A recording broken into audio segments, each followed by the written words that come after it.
YCP నాయకులను కేసులు చుట్టుముడుతున్నాయి. మాజీ మంత్రి వైసీపీ నాయకురాలు రోజాకు బిగ్ షాక్ తగిలింది. కర్నూలులో రోజాపై ఎస్సీ ఎస్టీ అట్రాసిటీ కేసు నమోదైంది. 2023 ఫిబ్రవరిలో దళిత ఉద్యోగితో చెప్పులు మోయించినట్లు ఆరోపణలు వచ్చాయి. తాజాగా కేసు నమోదు చేశారు కర్నూలు 3 టౌన్ పోలీసులు. 2023 ఫిబ్రవరిలో గుంటూరు జిల్లా బాపట్లలోని సూర్యలంక బీచ్లో ఈ ఘటన చోటు చేసుకుంది. ఈ ఘటనకు సంబంధించి దళిత సంఘాలు కర్నూలు 3 టౌన్ పోలీస్ స్టేషన్లో ఫిర్యాదు చేశాయి. దళితులను అవమానించారంటూ రోజాపై దళిత సంఘాలు మండిపడుతున్నాయి. వైసీపీ ప్రభుత్వంలో ఆర్కే రోజా పర్యాటక మంత్రిగా పనిచేసిన సంగతి తెలిసిందే. ఇక పర్యాటక మంత్రిగా ఉన్న సమయంలో రోజా 2023 ఫిబ్రవరిలో బాపట్ల జిల్లా సూర్యలంక బీచ్ను సందర్శించారు. బీచ్లో కాసేపు సరదాగా గడిపారు. అయితే ఆ సమయంలో ఓ ఉద్యోగి రోజా చెప్పులు పట్టుకోవడం అప్పట్లో విమర్శలకు తావిచ్చింది. ఈ నేపథ్యంలోనే మాజీ మంత్రి రోజా దళితులను అవమానించారంటూ కర్నూలు 3 టౌన్ పోలీస్ స్టేషన్లో దళిత సంఘాలు ఫిర్యాదు చేశాయి. పర్యాటక శాఖ మంత్రిగా ఉన్న రోజా సూర్యలంక బీచ్ను సందర్శించినప్పుడు టూరిజం అధికారులు ఆమెకు స్వాగతం పలికారు. బీచ్లో సరదాగా తిరిగిన రోజా తన చెప్పులను బయట వదిలి అలా సముద్రపు ఒడ్డిన నీటిలో కాసేపు విహరించారు. అయితే ఆ సమయంలో రోజా వ్యక్తిగత సహాయకుడు ఆమె చెప్పులను మోయటం వివాదాస్పదమైంది. ఆ వీడియో వైరల్ కావడంతో విపక్షాలు కూడా విమర్శలు ఆరోపణలు గుప్పించాయి. అయితే గతేడాదిలో జరిగిన ఈ ఘటనపై ఇప్పుడు కర్నూలు పోలీస్ స్టేషన్లో దళిత సంఘాలు ఫిర్యాదు చేయడం ప్రాధాన్యత సంతరించుకుంది. మరోవైపు ఏపీ ప్రభుత్వం అనవసర కేసులు పెడుతోందంటూ ఇప్పటికే వైసీపీ నేతలు మండిపడుతున్న నేపథ్యంలో తాజాగా రోజాపై కేసు నమోదవడం సంచలనం రేపుతోంది. అధికారం ఎల్లకాలం శాశ్వతం కాదంటూ వైసీపీ నేతలు హెచ్చరిస్తున్నారు. వైసీపీ నేతలు కార్యకర్తలను అక్రమ కేసులతో వేధిస్తున్నారంటూ వైసీపీ అధినేత జగన్మోహన్ రెడ్డి దగ్గర నుంచి ముఖ్య నేతల వరకు ప్రతిరోజు విమర్శలు చేస్తున్నారు. ఈ క్రమంలో మాజీ మంత్రి రోజాపై దళిత సంఘాలు ఫిర్యాదు చేయడం ప్రాధాన్యత సంతరించుకుంది. దీనిపై కర్నూలు 3 టౌన్ పోలీసులు ఎలాంటి చర్యలు తీసుకుంటారనేది మాత్రం ఆసక్తికరంగా మారుతోంది. మొత్తం మీద బాపట్ల సూర్యలంక బీచ్ ఉద్యోగి మనోహర్తో చెప్పులు మోయించిన ఘటనలపై ఇప్పుడు రోజాపై కర్నూలు 3 టౌన్ పోలీస్ స్టేషన్లో కేసు నమోదవడం సంచలనం రేపుతోంది. మా కొలీగ్ హుసేన్ జైన్ అవుతున్నారు. హుసేన్, కర్నూలు 3 టౌన్ పోలీస్ స్టేషన్లో మాజీ పర్యాటక మంత్రి రోజాపై కేసు నమోదైన ఘటనకు సంబంధించి పోలీసులు ఏం చెప్తున్నారు? కర్నూలు జిల్లాలో రోజాపై ఫిర్యాదు చేశారు దళిత సంఘాలు. దీనికి ప్రధానమైనటువంటి కారణం 2023 ఫిబ్రవరిలో దళిత ఉద్యోగితో చెప్పులు మోయించారని బాపట్లకు సంబంధించినటువంటి జిల్లా సూర్యలంక బీచ్ లో చెప్పులు మోసినటువంటి ఘటన ఆ మధ్య కాలంలో సోషల్ మీడియాలో వైరల్ గా మారినటువంటి పరిస్థితి ఉంది. ఆ నేపథ్యంలోనే దళితులను అవమానించారు. రోజా మంత్రిగా ఉన్నప్పుడు చెప్పులు మోయించారు.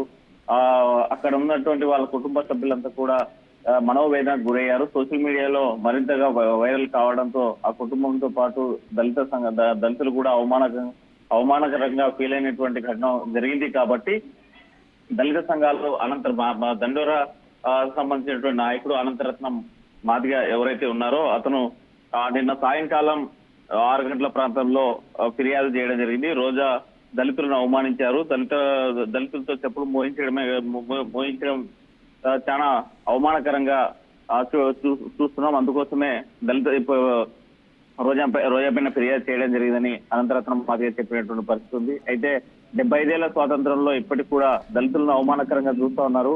ఇది సరైనటువంటి ఇది కాదు. ఒక మంత్రి హోదాలో ఉండి చెప్పులు మోయించడం పట్ల ఆగ్రహం వ్యక్తం చేస్తున్నాయి దళిత సంఘాలు. గతంలో ఎందుకు ఫిర్యాదు చేయలేకపోయారు అనేటువంటి ప్రశ్నిస్తే ప్రభుత్వం కక్షపూరితమైనటువంటి వాతావరణం పెట్టుకొని రోజు అప్పుడున్నటువంటి ఘటన అంటే వైసీపీ ప్రభుత్వాన్ని ఎవరు ప్రశ్నించినా కేసులు నమోదు చేసేటువంటి పరిస్థితి ఉంది. కాబట్టి ముందుకు రాలేకపోయాం. ఇప్పుడు అలాంటి పరిస్థితి లేదు.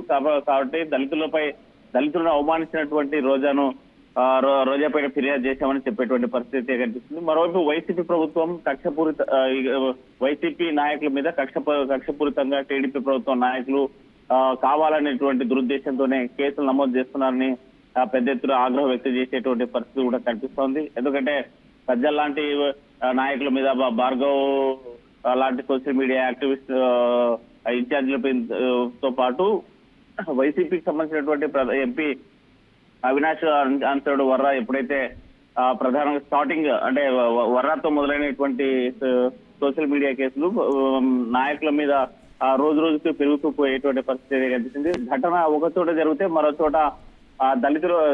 చోట కేసులు నమోదు చేసేటువంటి పరిస్థితి టీడీపీ నాయకులు పెడుతున్నారు. కాబట్టి కక్షపూరితంగా ఒక ప్రాంతం నుంచి మరో ప్రాంతానికి ఉద్దేశపూర్వకంగా పోలీస్ స్టేషన్లు మార్చి ఒక కేసులు నమోదు చేసేటువంటి పరిస్థితి ఉన్నటువంటి నేపథ్యంలో ఆగ్రహం వ్యక్తం చేస్తున్నారు వైసీపీ నాయకులు. దీన్ని ఎల్లకాలం ఇలాగే టీడీపీ అధికారంలో ఉండదు, వచ్చేసారి వైసీపీ ప్రభుత్వం వస్తే మా కథ ఏంటో చూపిస్తామని చెప్పి కూడా సవాల్ విసేటువంటి పరిస్థితి అయితే కనిపిస్తుంది. మరోవైపు ఈ వరుసగా కేసులు నమోదు కావడం సోషల్ మీడియా యాక్టివిస్టుల మీద ఒకవైపు, మరోవైపు వైసీపీ మాజీ మంత్రులు ఎమ్మెల్యేల పైన కేసులు నమోదవుతుండడంతో వైసీపీకి సంబంధించినటువంటి కార్యకర్తల కొంత అభద్రతా భావం ఏర్పడుతోంది.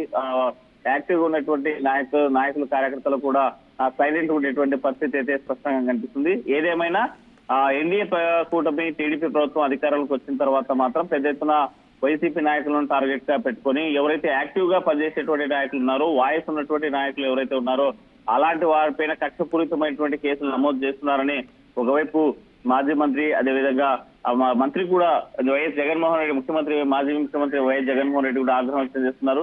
ఎందుకంటే ఇప్పుడు ప్రధానంగా వైసీపీలో యాక్టివ్ గా కనిపిస్తున్నట్టు కొంతమంది నాయకులే. ఒకవైపు మాజీ ముఖ్యమంత్రి జగన్మోహన్ రెడ్డి, మరోవైపు అతనికి సపోర్టెడ్ గా మాట్లాడే పేరుందని, ఇంకోవైపు రాంబాబు లాంటి వాళ్ళు రాంబాబు, ఇంకోవైపు రోజా మాత్రమే మాట్లాడగలుగుతున్నారు. ఇంకెవరు కూడా ముందుకు వచ్చి మాట్లాడేటువంటి పరిస్థితి లేదు. వాయిస్ ఉన్నటువంటి వాళ్ళ మీద టార్గెట్ చేసుకుని ఇవాళ పెద్ద ఎత్తున కూడా టీడీపీ ప్రభుత్వం కేసులు నమోదు చేసేటువంటి పరిస్థితి ఉన్నటువంటి నేపథ్యంలో సెకండరీ లీడర్షిప్ బయటికి రాలేనటువంటి పరిస్థితి ఏర్పడుతుంది. దీనికి ప్రధానమైన కారణం కక్షపూరితమైనటువంటి వాతావరణం సృష్టించడానికి కేసులు నమోదు చేస్తుంది టీడీపీ ప్రభుత్వాన్ని ఆగ్రహం వ్యక్తం చేస్తున్నారు వైసీపీ నాయకులు. అయితే కర్నూలు 3వ పట్టణం పోలీసులు ఈ ఫిర్యాదును స్వీకరించారు. అయితే కేసు నమోదు చేస్తారా లేకపోతే ఎలాంటి చర్యలు తీసుకుంటారనేది వేచి చూడాల్సినటువంటి అంశం. ఫిర్యాదు చేసేటువంటి సమయంలో అనంతరత్నం మాదిగా గతంలో తాను బీచ్ లో చెప్పులు మోయించినటువంటి విజువల్స్ ఏదైతే ఉన్నారో ఆ విజువల్స్ ను ఒక సిడీలో కాపీ చేసి పోలీసులకు ఫిర్యాదు చేసినటువంటి పరిస్థితి అయితే కర్నూలు జిల్లా 3వ పట్టణం పోలీస్ స్టేషన్ లో నిన్న సాయంత్రం జరిగింది. Ramdas. Right, yes, thank you Hussain, thanks for the update. So 2023 ఫిబ్రవరిలో దళిత ఉద్యోగి మనోహర్తో చెప్పులు మోయించినట్లు అప్పటి పర్యాటక మంత్రిగా పనిచేసిన రోజాపై ఆరోపణలు వచ్చే తాజాగా కర్నూలు 3 టౌన్ పోలీస్ స్టేషన్లో రోజాపై SC/ST అట్రాసిటీ కేసు నమోదు చేసినట్టుగా తెలుస్తుంది. 2023 ఫిబ్రవరిలో బాపట్ల జిల్లా సూర్యలంక బీచ్లో ఈ ఘటన జరిగింది. రిసార్ట్ ఉద్యోగితో చెప్పులు మోయించిన ఘటన, ఆ వీడియో అప్పట్లో వైరల్గా మారింది. ఈ నేపథ్యంలో తాజాగా ఆమెపై దళిత సంఘాలు ఫిర్యాదు చేశాయి.